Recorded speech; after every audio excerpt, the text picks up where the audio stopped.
Hello ladies and gentlemen, Panzer here, and welcome to Styx Shards of Darkness, a stealth action game featuring a goblin, and this is actually the second in the series. I remember playing Styx Master of Shadows, the first one, a while back, and it's really a while back. It's been a couple of years now actually, and I really enjoyed it, although it's a very long game and I never finished it, but I did want to check out what the sequel had to offer, because there are a couple of new features, and of course it's a continuation of the story, and if you like story-driven games, this could be for you. But I will give you a bit of caution if you're looking at picking this up, because it is a pretty serious stealth game, and it gets very difficult very quickly if you're not in tune with what stealth games typically entail. Now, let's get on with it.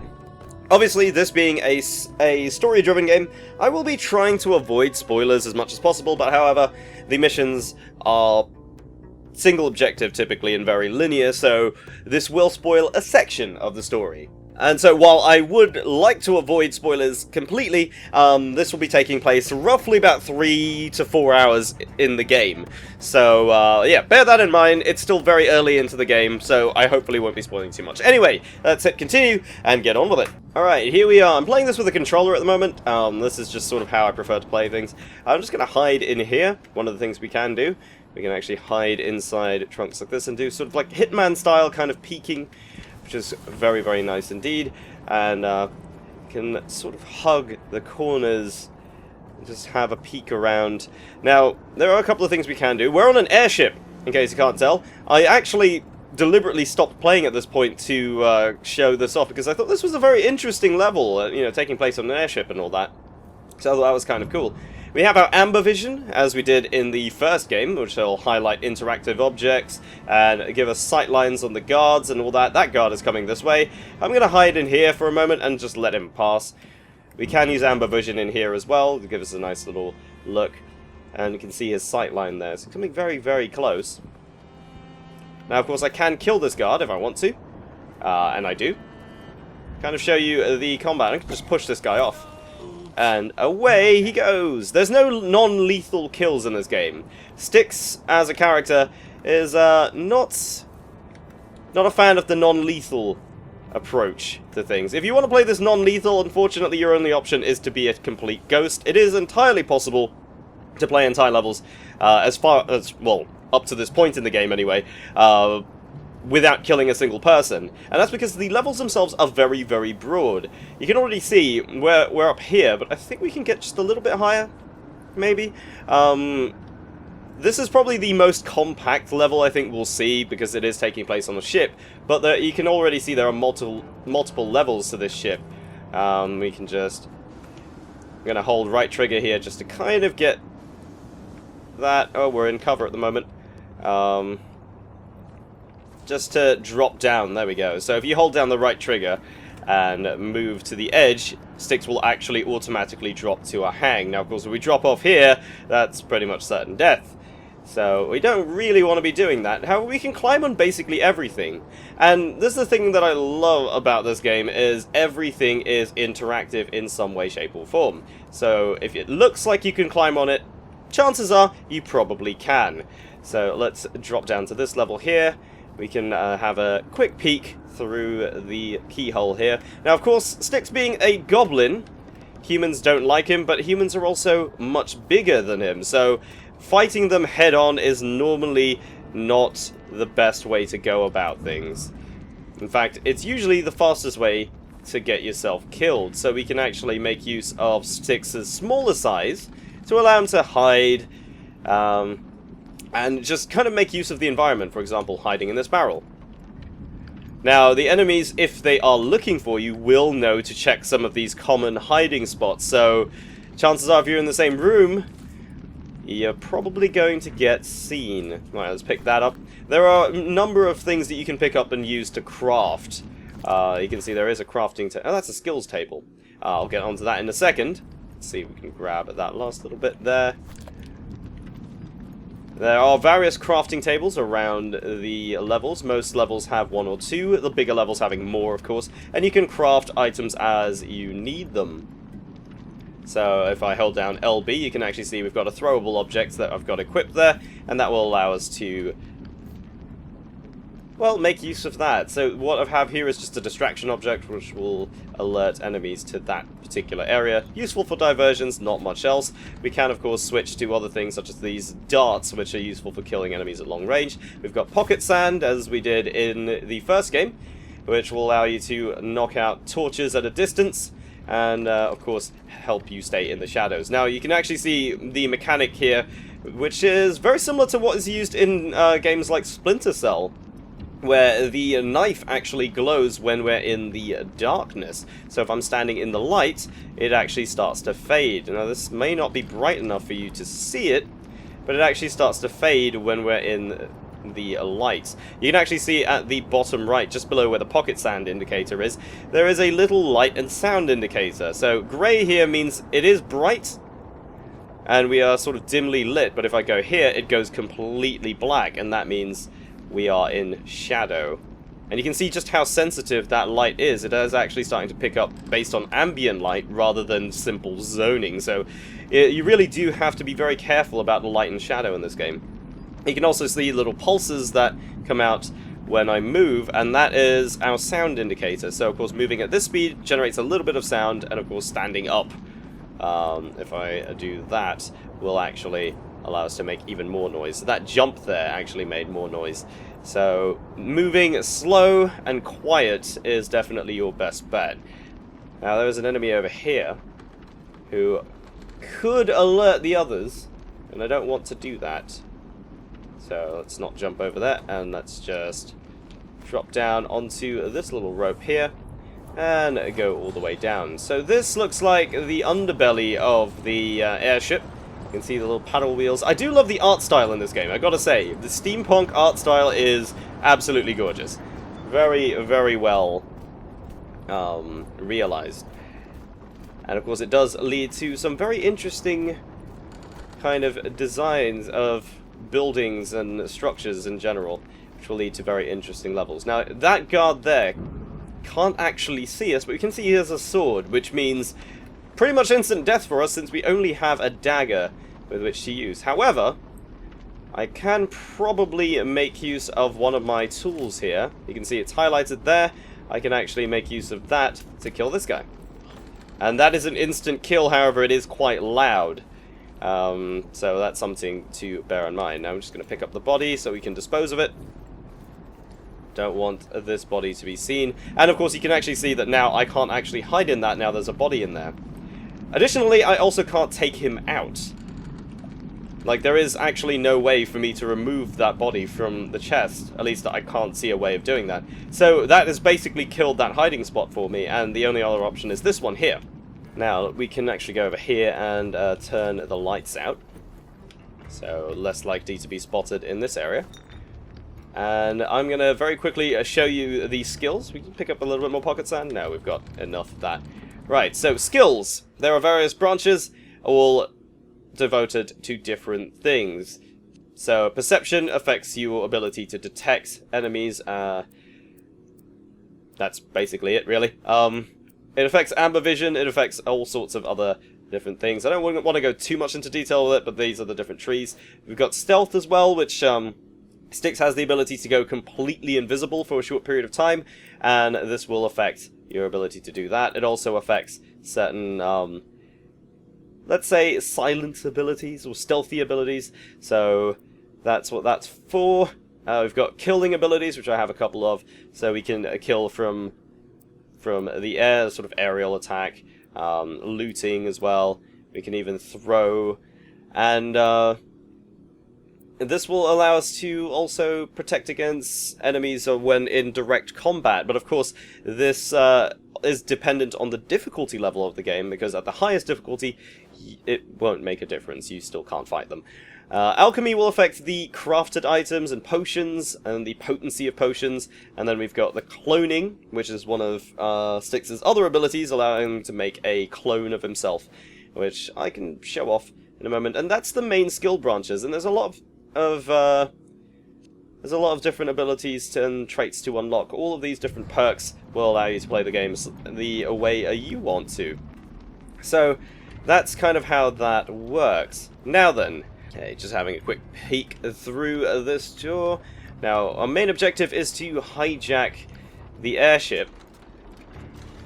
So we'll just head on over this way. Doors do close automatically, I believe, after a short period of time. At least I think so anyway. I remember them closing on their own. Now, we can, of course, go over here and do a secondary objective, but our main one is at the front there. So, I think this is actually... No, this is not the area that we started in. This door is open already. So, just go over here. There is one guard there, who I believe is actually the captain. Let's just very quietly go this way. And we'll just sneak underneath here, using Styx's smaller stature to hide. We can actually just see where this guy is right now. There's two hiding spots. We've got the chest over there, and we've also got the cupboard over there. But of course, I can kill this guy if I so choose. I can also hide under tables, which is also another interesting thing that Styx can do. Right, while he's facing that way, I'm going to very quickly do that. Hopefully I don't get seen. Well, I just gotta wait for the to hear about the new flight plan. There we go. Well hidden. So this guy has a sort of set patrol route, as is typical of many stealth games, you might notice. Now, we've got this guy coming in here. I believe this is... I came to see if a change of course has been requested. Just get on with it and stop bothering me. Oh, yeah, the scripted sequence there as a result of what we've done. So this guy here is checking the new flight plan. Oh, the captain has changed his mind. I'll take the new flight plan. Looks like I'm pretty good at counterfeiting. Hurry and go tell your master. I'm waiting. Alright, let's see if we can get away without him seeing us. And away we go! So yes, of course, the enemies are not the most perceptive of people. We have orders to approach the convoy. Okay, let's go. That's it. We're moving. I'm coming for you, RCD. I love it when a plan comes together. So yes, this was actually two branching objectives, and I completely forgot about that. So we actually had the option of either falsifying the flight plan, which will require complete stealth, not being detected, or we can actually go in there and just hijack the airship ourselves. So you can go the quiet route or the slightly louder route, if you so choose. Now I'm just trying to figure out where I'm going to go next. Got a pilot over there, and it looks like the other guy over there. I don't know how we're going to get down here, though.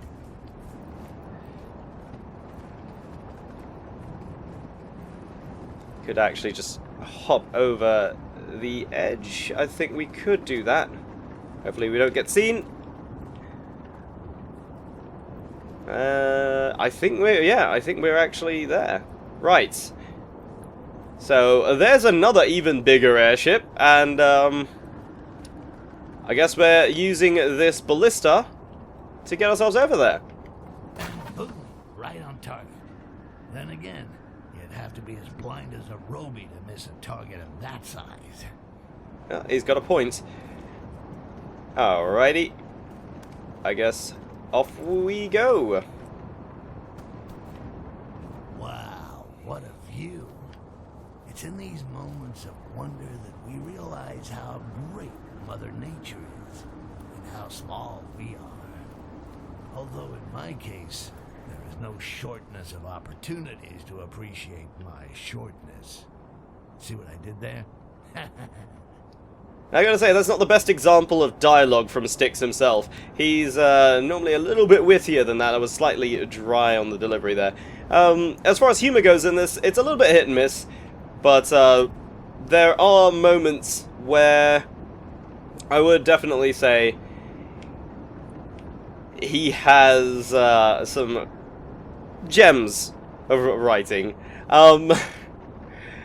That's really not the best way of putting that.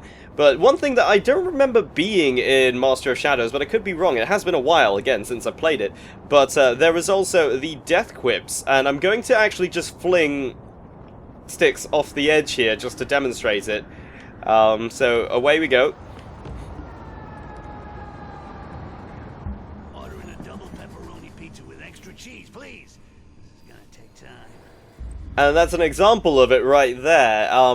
Every time you die, you get a sort of Arkham-style taunt from one of the characters in Arkham, or Arkham Asylum, and basically all the Arkham series, actually. And Styx does that to you, and he breaks the fourth wall constantly. He's very acutely aware that there is a player playing this game.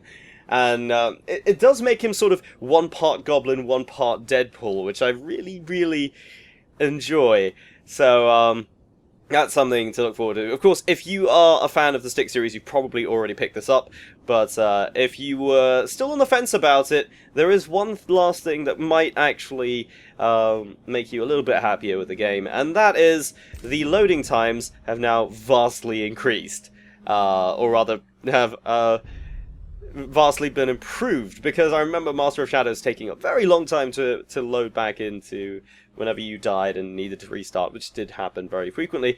That was always a bit of an issue. But you can see, just in the time we've been talking, it's already loaded and we're back. So yeah, if you're not the best at stealth games and you're going to be dying a lot, not to worry, you will be loading it back in very fast. The only downside, of course, those quips that I was mentioning, they can't be turned off.